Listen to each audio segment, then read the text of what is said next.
Welcome to the Live Your Possible podcast, the show about sparking and discovering endless possibilities where we work, live, and play. A safe place where we can help you peel back the cover to what may be blocking you from being your most authentic and happiest self.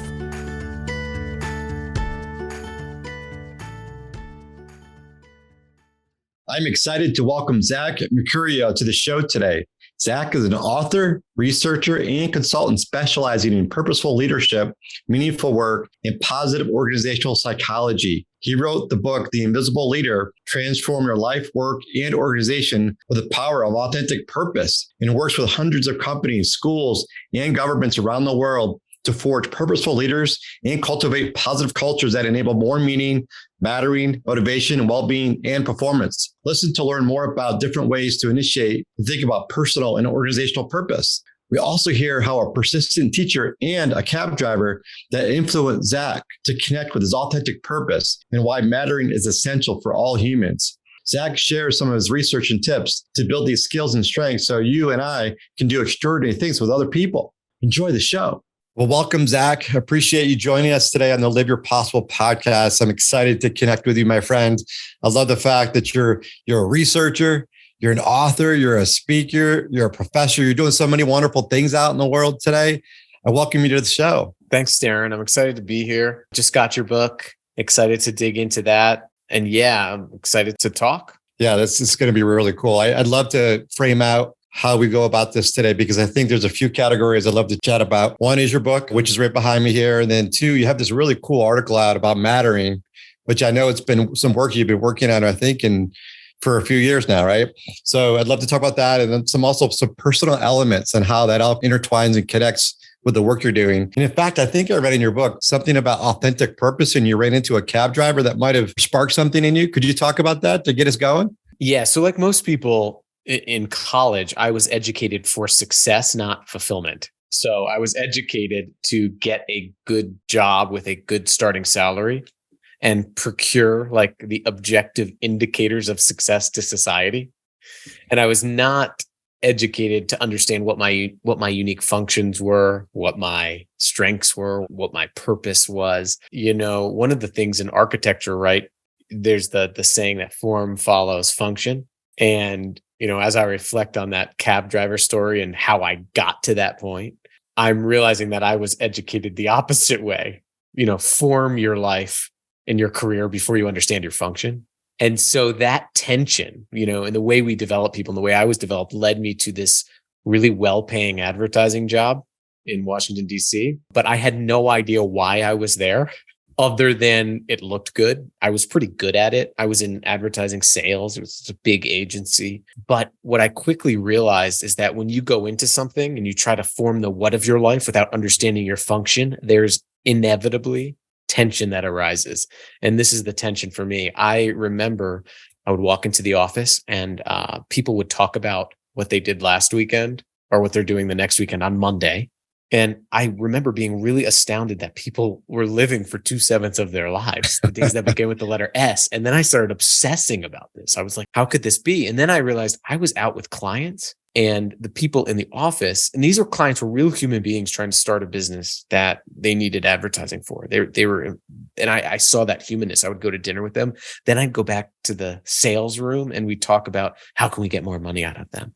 And I saw this massive disconnect from purpose, both within the business, but then also for me. And I'm going to tell you this, but I think it's long enough since then, but I would fake being on sales calls and I would go to this park in DC called Gravelly Point State Park and watch the planes coming in and out.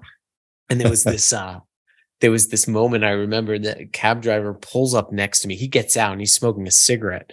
You don't make small talk in DC on the weekdays, but he was like, "Hey, how are you doing?"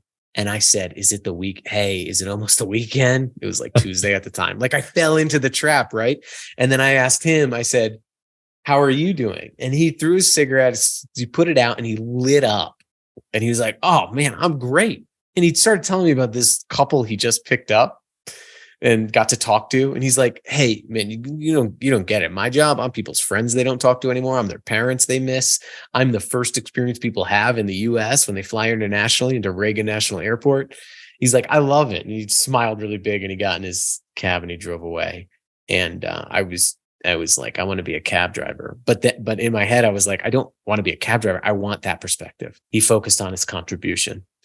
He didn't focus on what he was doing. And you could see that joy you talk about.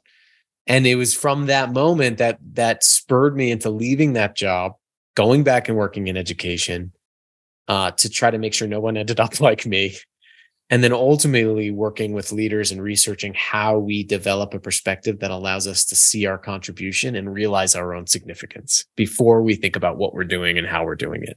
Oh my God, I love it. I love the cab driver story. I think we all have probably moments where we've been in a cab and we've just openly been having a conversation. And you're right, there's some profound dialogue and insights that you hear from folks that you've never met before. And I'm curious, have you ever gone back and have you found him? Have you talked to him about the lightning bolt that kind of struck through you because of that conversation?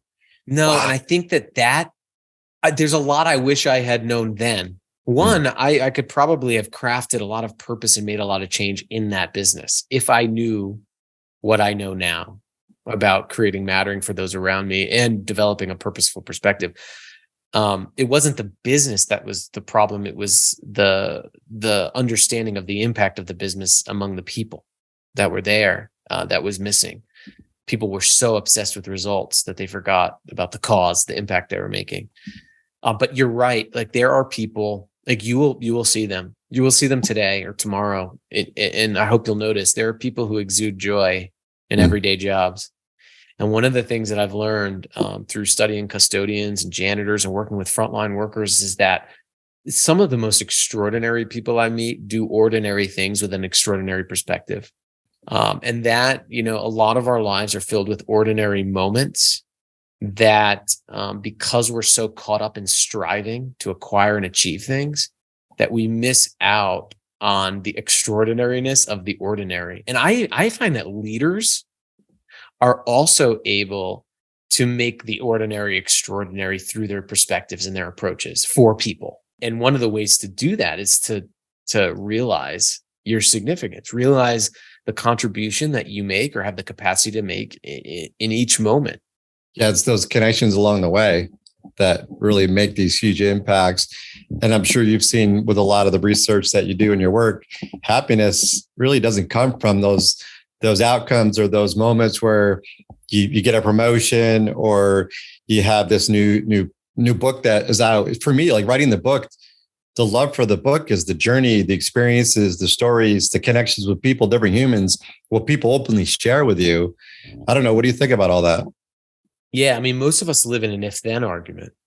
Like, if I get to the weekend, then I'll be rested. If I publish a book, then I'll be successful. If I get to retirement, then I'll be good. If I get my kids out the door into college, then I'll be successful. And the big problem with that is you always get to the then. And then what? In psychology, we call this the arrival fallacy. It's the brain does the same thing, whether you achieve an outcome or achieve something or you don't.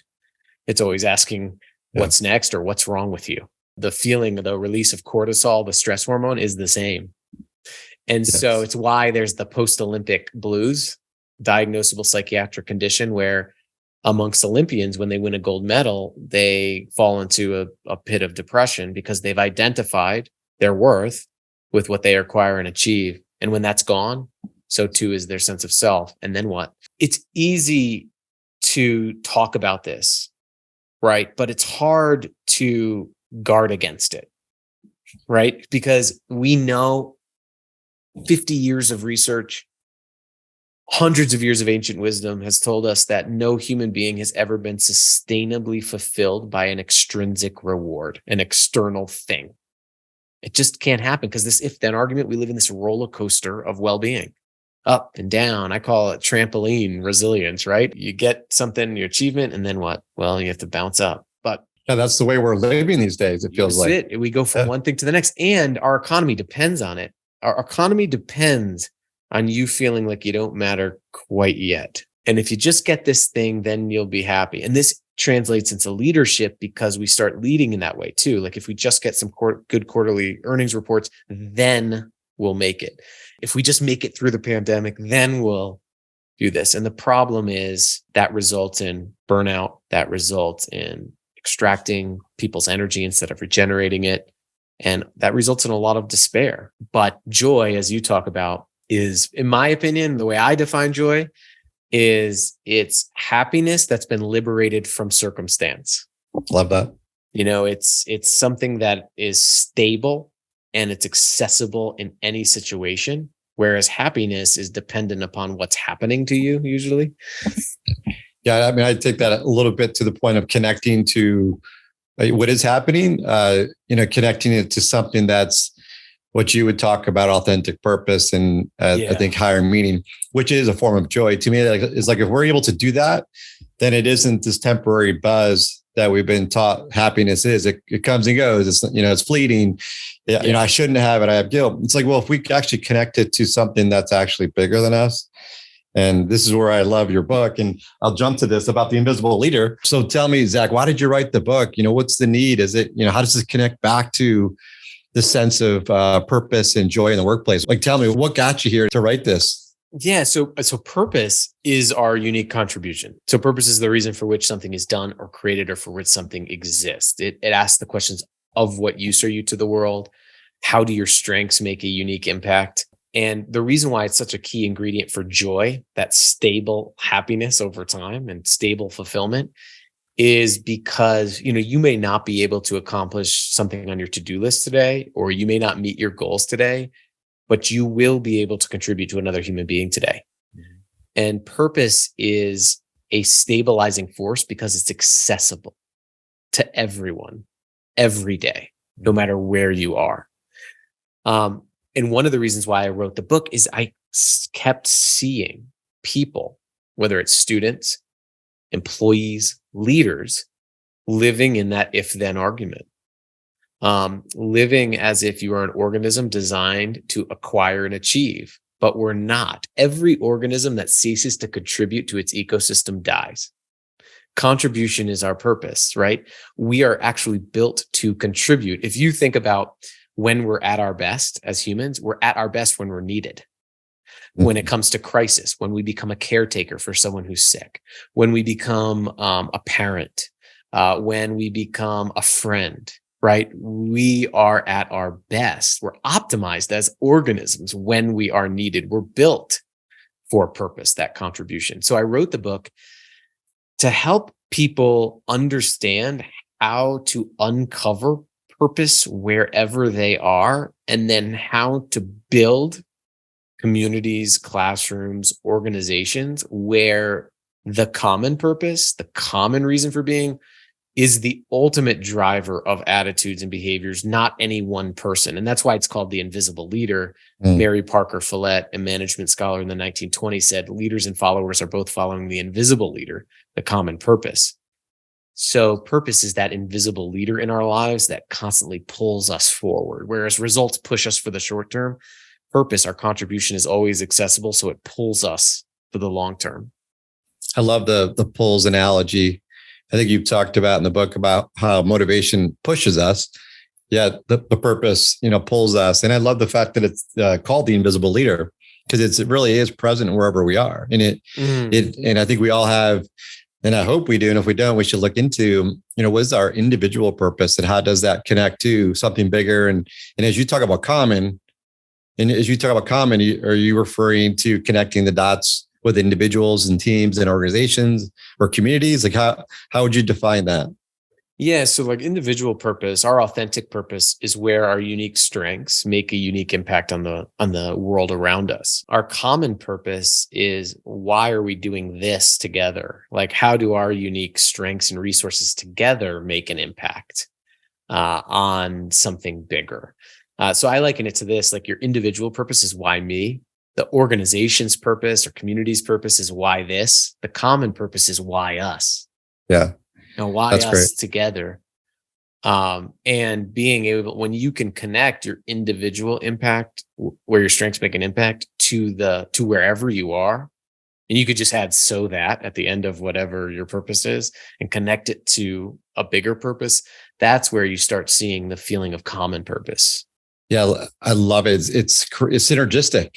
For me, I really didn't recognize my authentic purpose Because I love how you reference that it lights people up, because I believe there's a light inside of all of us. And I think this authentic purpose that you mentioned in your book is truly something that sparks us to connect to something that's really powerful. I didn't think about that before, but that's how you're connecting the dots for me when you think about common purpose, because I'm bringing something where I want to bring out not only the best in people around me. I want to really spark the light that's inside you, Zach, and everybody around me. But if there's some greater meaning where we can put people on an equal playing field and give great opportunities and possibilities and doing that together, I think that's the spark where we could truly be that us that you're talking about. Yeah, I mean, for everybody listening right now, your purpose isn't really out there waiting to be found. It's right where you are, waiting to be acknowledged. Purpose is the intersection of where our unique gifts make a unique impact. Mm-hmm. You have gifts, you have strengths, and you make an impact today. So you have purpose by default. It's already there. The key is being able to see it. And that's why I also advocate for people who are new to kind of this work or thinking about purpose. I advocate more to work on being purposeful rather than finding your purpose. You can have a purpose statement, and not be purposeful. If your purpose is your contribution, as it's stated, then being purposeful is contribution-centered thinking, being, and doing. And so I think that we first have to learn how to see the world and see the day and see our work and see our organizations from the lens of how is what I'm going to do today going to impact other people versus what do I have to do today? Right. And it's that switch. Once you start seeing how you contribute, you can start understanding what your unique strengths are. You can see the evidence of your impact in the environment around you, and then you can craft your purpose over time. I think people see the word purpose and they get a little anxious, right? There's Absolutely. this thing called purpose anxiety. Like, it's anxious to be like, hey, what's your reason for existence?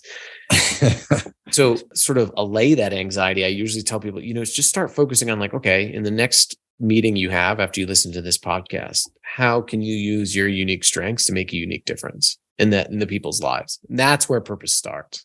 And how would you suggest folks to take that and capture what they're getting back from that? Because I think it's a two-way street. I feel like if we're connecting out and supporting others, giving back, not that we should expect anything, but yeah, we should notice and we should feel and we should inquire what's going on around us. Like, what's your take on that? How would you suggest folks to connect it to this, to understand what they want to repeat, right? I think you talk about building our strengths and then really building on that success. It's such a good point. I mean, because our strengths are useless until they're used and we use them with other people. Right. And so that's why, like, when people do like a strengths finder and then they don't use their strengths to contribute, you might as well not done the strengths finder. Right. Because, we don't develop something we don't use. So think about using your strengths as practice. But the other thing, if you really want to get deep into this, pull out a notebook or open up notes on your phone or whatever it is. And at the end of each day, for the next 7 days, just try it. Write down what you loved to do that day. And don't judge yourself. I mean, it could be if you loved going for a run, write it down. Write down what you were good at. You felt like you were good at that day. And then write down how you contributed to other people positively that day. Just write down like 3 things for each of those. At the end of 7 days, you are going to have 21 separate lists of strengths, talents, and impact. And what you will see is go through it. You'll start seeing some commonalities. And then bring those together and you'll see themes, and you'll be able to say to yourself, oh, I actually love doing this. I'm actually pretty good at this. And I actually keep making this impact. I make people laugh a lot, or I lighten people's life, or I'm really good at, breaking things into systems. And so I encourage you to do that. Just try that for 7 days and you'll be able to start seeing that intersection. And then you'll start just thinking about it regularly. It'll become a habit. Yeah, it needs to be purposeful, like you said earlier, in being present, taking notice, to even write down these components. I love those simple exercises because I think we're so busy. We're just so busy or we're stuck. And you said something earlier about it's good for the economy. I still want to know a little bit more about that. At the same time, you talk about, I think you have a quote in the book that says, awakening and delivering purpose will be the vital leadership skill of the coming decades. Tell me more about that too. Yeah, well, it's really going to be difficult to expect anybody to care about anything until they feel cared for, right? I mean, it's really hard for anything to matter to someone who doesn't believe that they matter. And so if we don't instill that sense of significance, that connection between people's unique gifts to a unique impact, then we're going to see what we're seeing now, which is employee engagement flatlining. I don't even know why Gallup does the surveys anymore. I can tell you the result is going to be 13% of the world, right, is engaged in their work.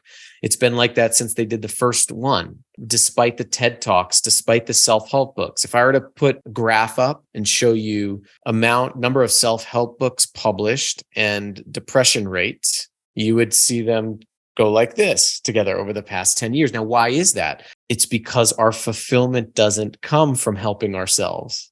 Our fulfillment comes from helping others, from purpose. You know, you look at Maslow, everybody uses Maslow, and they tell me, Zach, well, people need food and security to get to self-actualization. It's actually not true. Yes, you need food and security at the baseline, but the path upward to self-actualization, look at those two levels above food and security. Love and belonging, where do we get that from? Other people. Esteem building, confidence in our worth, evidence of our worth, where do we get that from? Other people. There's no self-actualization. We actualize one another. The path to self-actualization up Maslow's pyramid is through each other.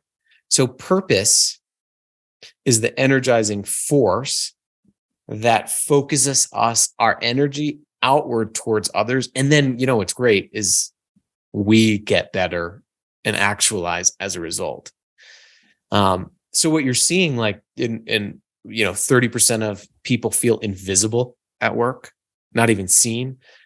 Research is indicating that upwards of 65% of people don't feel meaningfully recognized in their work. And we know a new study found that for 75% of people, their manager or their leader had more of an impact on their mental health than did their doctor or their therapist.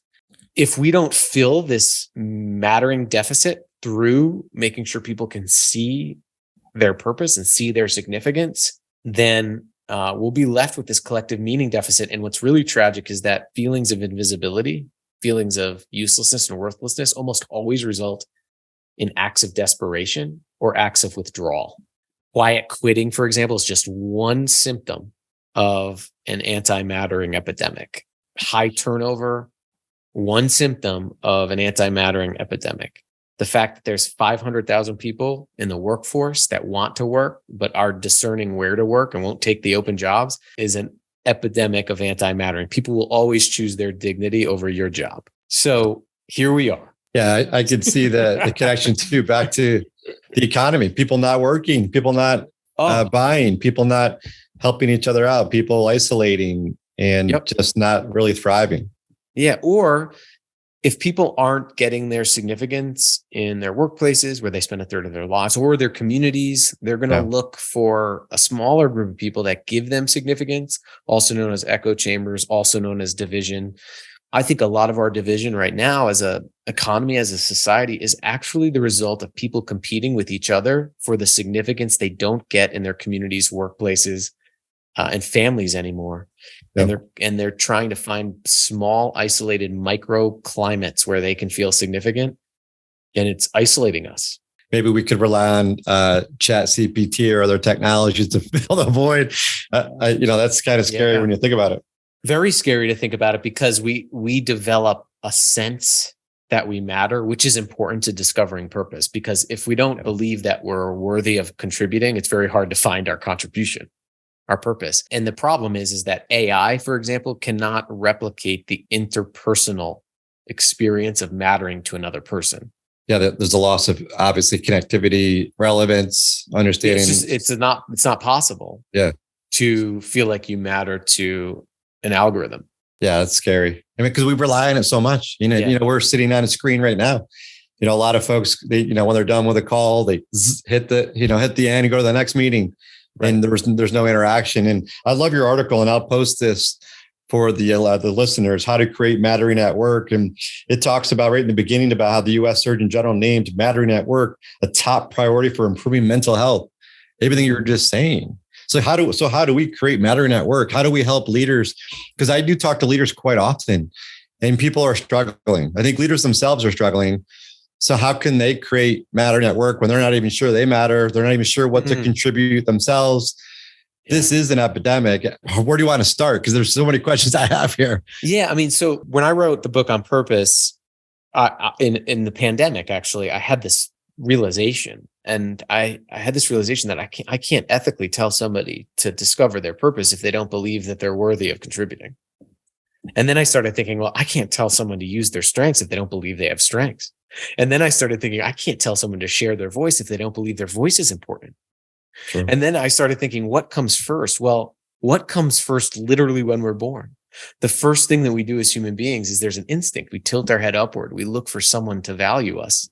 It's an instinct, the survival instinct to matter to another human being. Fulfilling that is the only reason why people are alive listening to this podcast right now, is that we've procured mattering. And then I started reading more about that instinct, and it never goes away. It evolves into adulthood, into the yearning to matter to other people, to feel cared for by other people. And then I started looking at the data of people feeling invisible, people feeling insignificant, turnover, people leaving organizations because of disrespectful cultures, or as McKinsey states, uncaring leaders, in direct quotes.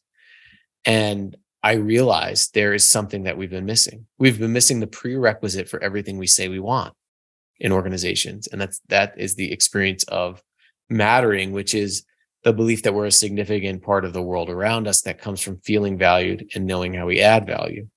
Now, like you said, how do we do this? There's no one listening to this call that's like, yeah, I'd rather not do that. No one's listening to this podcast being like, yeah, I'd rather not create significance for people. But the problem is, when it comes to leadership especially, is that for so long, we've relied on intuition, or for people to just be a good person. Almost always when I say, how were you developed as a leader? People are like, well, I can't really remember. Yet leaders are responsible for where millions of people spend over a third of their waking lives. We would never trust our pilot's intuition to get us from one place to the next. They have a checklist and training and certification. So I think what's happened is common sense of being a good human has not scaled to common practice. You can be someone that tells someone that they matter all the time, but if you don't have the interpersonal skill set to show them how they matter, it's not going to make a difference. So there are three major skill sets that I advocate for. It's making sure people feel noticed, so noticing people, affirming people, and then showing people how they're needed. And the result of that is that people see the evidence of their significance so that they can uncover their purpose. Love the order of that as well. Can you define, first of all, just how would you define mattering? Because I think about words like belonging, and you mentioned self-esteem earlier, and how do they compare or contrast as well? Yeah, that's a good question. So mattering is the belief that we're a significant part of the world around us. Again, that comes from, I know that I'm valued, I feel valued, and I know how I add value to the people that I interact with on a daily basis, to the people around me.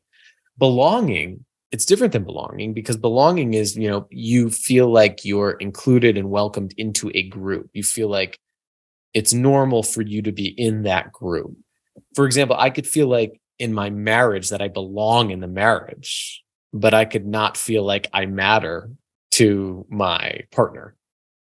Or I could belong in a classroom because I have the credentials to be there. I've been welcomed in, but not feel like I matter to the people that are in that classroom. Mattering is the interpersonal skill set of making sure that the people around us feel noticed, affirmed, and needed. Belonging makes it, feeling like a sense of belonging, if you're in that environment, makes it easier to feel like you matter. Feeling like you matter probably makes it easier to experience a sense of belonging, but they're different. And I think it's the missing link in like DEI belonging initiatives. Is it's great to theoretically talk about inclusion, but inclusion is an act. And the skill set is to create mattering for every person you interact with and to know how to do that. It's also like, it's not self-esteem either. Self-esteem is the confidence in your own worth. Mattering is one input to self-esteem. So self-esteem is an outcome of mattering. For example, we gain confidence in our own worth when we see the evidence of our worth around us. So mattering is not the same as self-esteem. It's really the standalone, fundamental psychological concept that is almost entirely dependent on how we treat one another. Yeah, there's a lot of gems in that one. Yeah, the self-esteem too. I feel like when you get to the point where you feel worthy, you feel that you can contribute, you feel like people want to actually hear what you have to say. You're able to build on your strengths or share your strengths in particular requests or work. Having that level of self-esteem allows me to carry that torch forward with other people. To almost connect that. Would you agree with that, or do you see that in a different way? It's brilliant. The research backs that up. There's a concept called social self-esteem. So social self-esteem is actually the confidence you have in developing relationships with one another.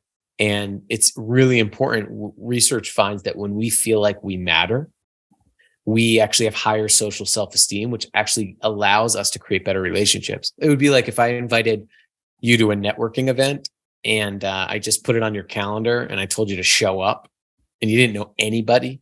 Like think about the quality of the relationships you develop in the first 10 minutes. But if I had the organizer of the networking event call you and tell you how other people with your own strengths and abilities have fit in, how excited they are to see you. And then if I said, hey, Darren, I'm going to meet you at this table right near the entrance and introduce you to 3 people, how much more confidence will you have because you feel like you matter going in? Yeah, absolutely. It's a big difference.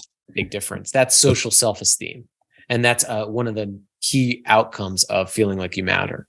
That's great connection. And as you talk about belonging related to inclusion, I couldn't agree with you more about inclusion as an act. It's about bringing people in. It's about getting perspective. And truthfully, that's where we get innovation. We find discoveries when we look at differences and welcome differences, welcome each other for our uniqueness. Because I think a lot of us struggle for trying to be like somebody else, or we were told to be like somebody else, or somebody like me in my career, I had to have all the answers, or I couldn't welcome other perspectives. I'm like, I couldn't have been more wrong in my early days until I had my own awakening. So I think it's so important that we think through inclusion as an act, like you said, and belonging. I think I might have asked you this in the past too about belonging. I know a lot of folks talk about belonging at the end of the cycle, like, hey, you need diversity, equity, inclusion, and belonging. And I feel like belonging needs to be in the beginning. Like you said, welcoming. What's your take on that? I'm going to go. I think mattering needs to be at the beginning. Okay, if that's fair. Like, again, why would belonging to a group matter to me if I don't feel like I matter? Yeah. Why would diversity matter to me if I don't feel like I matter? So I think that, it's hard because we want all these things. It's like when you tell someone, take a project and run with it, but they don't believe they're capable of doing the project, right? So, mattering has to come first. And then I think you can say, okay, then how do we cultivate a place where everybody feels welcome and they feel like they matter here? Everyone feels like they belong and they feel like they matter. I mean, that is the statement, right? That's the question. How do we make sure everybody feels like they matter and that they belong here? And mattering is ongoing. And what I like what you said is invite people in. There's a really great point, because one of the components of mattering, which is affirming people, is showing people how their unique gifts and unique perspectives and unique identities make a unique impact, make a unique imprint. And that's a skill set as well. To be able to call people in intentionally is a skill set. It's like, usually leaders say to me, Zach, well, I ask for people's ideas and they don't give them to me. They just are quiet. And I said, well, are you saying, hey, Darren, your perspective on this is valuable because of this? We really need that, or else this project is not going to be as good as it can be. Will you give me feedback? You better bet that small change is going to invite that person in, and you'll see commitment. When people feel irreplaceable, they act irreplaceable. When people feel replaceable, they will act replaceable. They'll withdraw. So true. So true. And I love how you just asked that. And I felt it. Like, Zach, I felt like you actually cared about what I had to say in return. Because if you're just saying it to say the words, people could read that, sense that, like, this isn't safe. You just want me to validate what you already said, or I don't know. What's your take on that? Yeah. I mean, you have to do all of this authentically again. Right. And that's why, okay, let's go back to the beginning of the conversation. That's why coming into this with a purposeful perspective and mindset is important. If you come into, like, if someone comes in to do some work with me on skills to create mattering, and they still live in this acquire and achieve at all costs mindset, they're actually going to use mattering as manipulation for their own gain.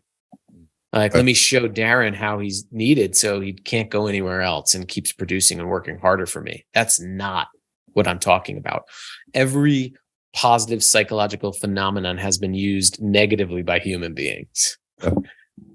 So this is not manipulation. And when you adopt a purposeful perspective, you start being authentic, and doing it in your own way and using your own strengths to bring these things to life. So I think you have to really, after this podcast, if you want to do some of this, you have to really stop and think, why am I doing it?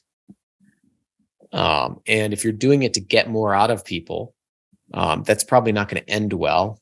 People will see through that. But if you're doing it because people are worthy ends in themselves, and when you dignify people and create well-being for people, all the things you want to happen, like performance and engagement.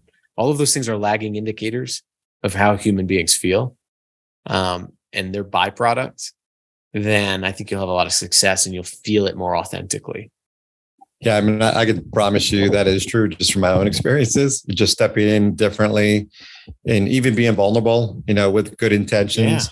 Not sharing everything. And the areas where we're trying to get better at and show people that we do care. The fact that we're willing to share some things that maybe we're uncomfortable with, to show that we don't have the answers, to show that we are trying to expand. If you look at my logo of the show, it's this one-eyed smile, and significance of that is that smile is us reaching out to the world. It's extending ourselves out, inviting people in, expanding our thinking from our own myopic view set to actually welcoming the world in differently, connecting to this higher cause and purpose, very similar to what we're talking about, because then it'll light us up. So I love the connections of your work. And when I was reading through your book and your article, I was just smiling the whole time. It really lights us up. It allows us to, to seek joy as we're helping out other people. And I want to be clear also that this is not like, why aren't you doing this, listener, or what's wrong with people? I have a lot of empathy because I was in it myself. I have to work. I teach what I need to hear most. It's very easy for me to get lost in the acquiring and achieving mindset because it's all around us. So it just takes work. And I have a lot of empathy. If you're a leader and your worth has been determined by a quarterly earnings report for 20 years, if I was in your position, I would probably think that this was fluffy and touchy-feely, and I don't have time for this. I would. And I studied purpose. But what's really cool and what's really hopeful is that when we think that to ourselves, oh, I can learn this. Like, this is something that I can learn. I can learn to do it. It's not mutually exclusive to any result or anything I'm trying to produce. It actually helps. They help one another. I think that becomes liberating. So I also think we have to be kind to ourselves as we're learning to have the courage to adopt this new perspective. Yeah, compassion is pretty important there. Yeah, as we really empathize not only with other folks, but yet connect to where we are. And this does create outcomes beyond what we could ever imagine. And I appreciate what you're saying. It does sound touchy-feely, yet there are impacts that could be really, really big for an individual or teams and organizations. And Zach, are there use cases or examples that come to mind with companies you've worked with, or maybe you're doing some research on? Yeah, there are a lot. I mean, actually, if you want to look at a really good one, you can read Oscar Munoz's new book, Turnaround Time. He's the United Airlines CEO. And United Airlines rated the worst customer service just 7 years ago, the bottom of the barrel. And now they're at the top in a 7-year period.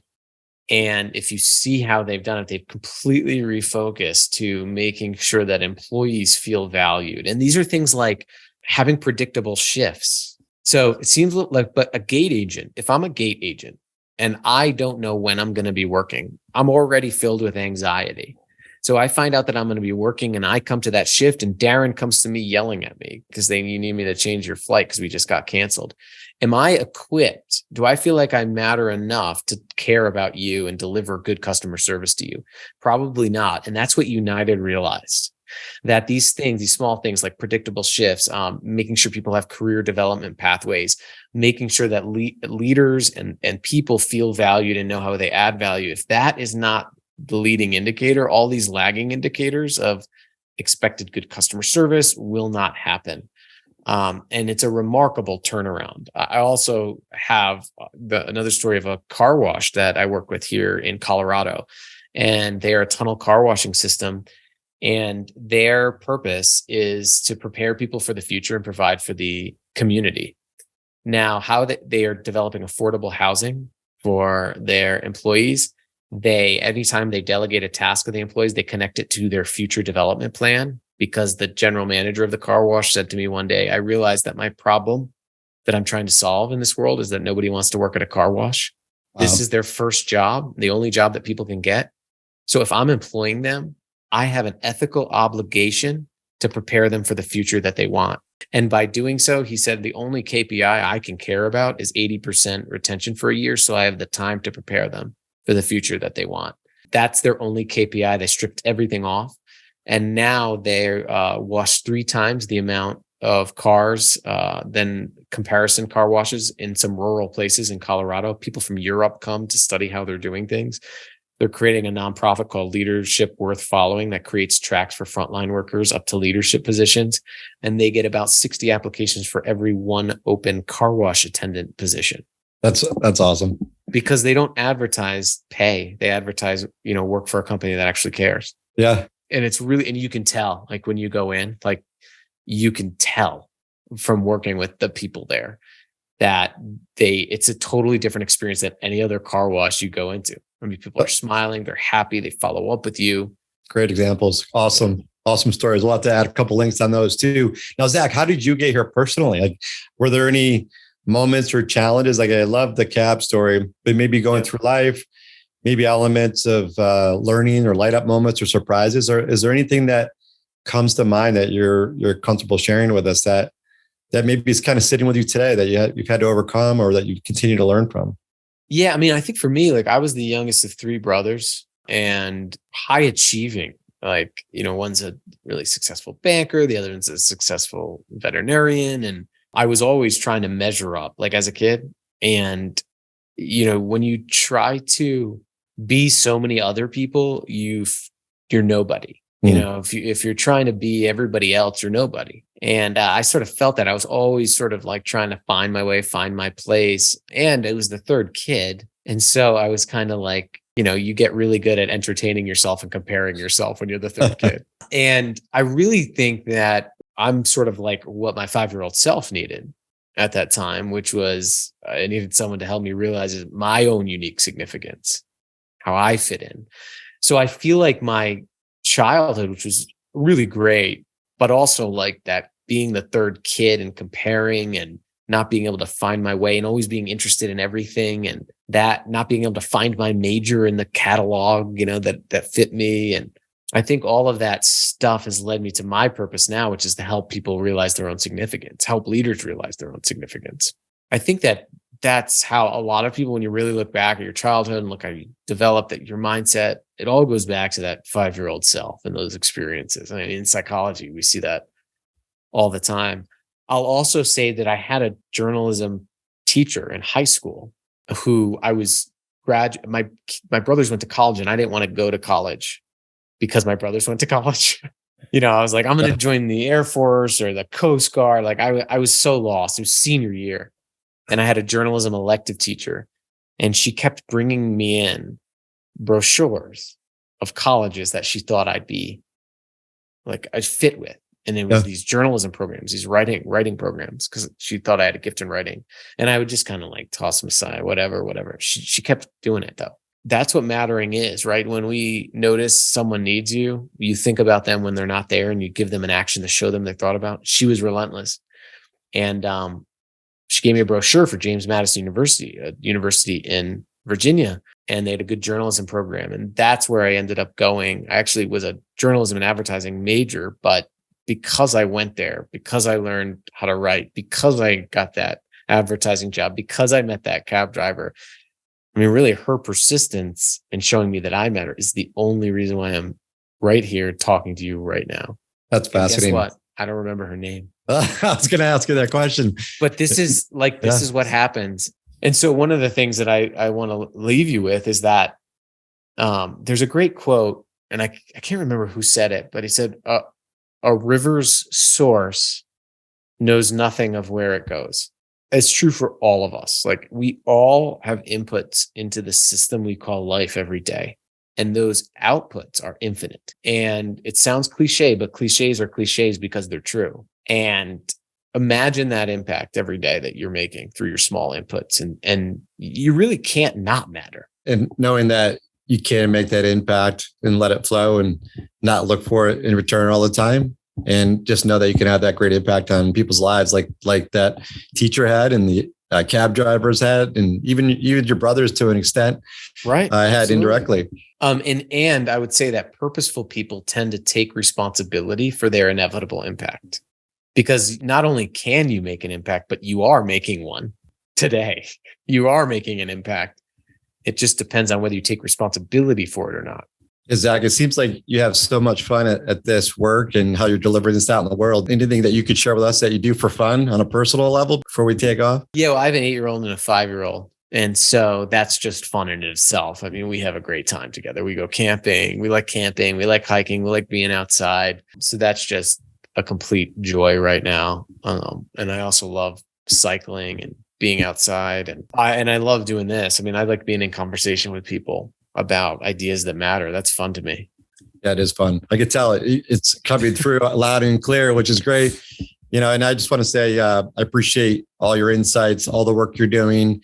I'm a huge believer and a fan. And I look forward to seeing what you have coming up next and learning more about your research and what you put out there on LinkedIn and all your other forums. And we'll definitely put in some different links for folks to explore a bit with you and what you're doing out there.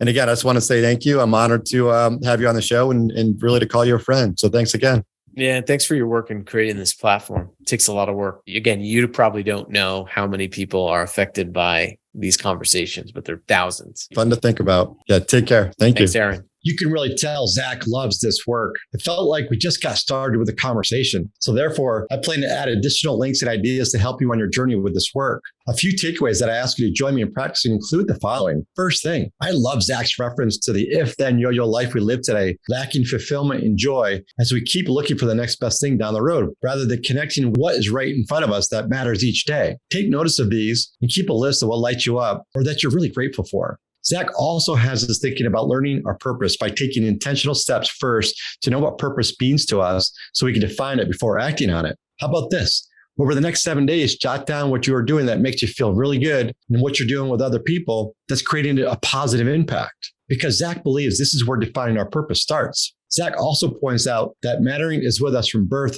to feel valued and significant to others. It is essential to believe we matter and help others see they matter too. Please look at this recent article of his in the show notes about creating mattering at work as a starting point to help people contribute and belong in meaningful ways. Now, we can each sync to our authentic purpose. Zach says we light up when we contribute in ways that connect to it. I couldn't agree more, because this is the journey we are on together to ignite our happy, authentic selves, inviting the world in with differences and uniqueness, enabling us to connect with a common purpose that allows you and others to live your possible.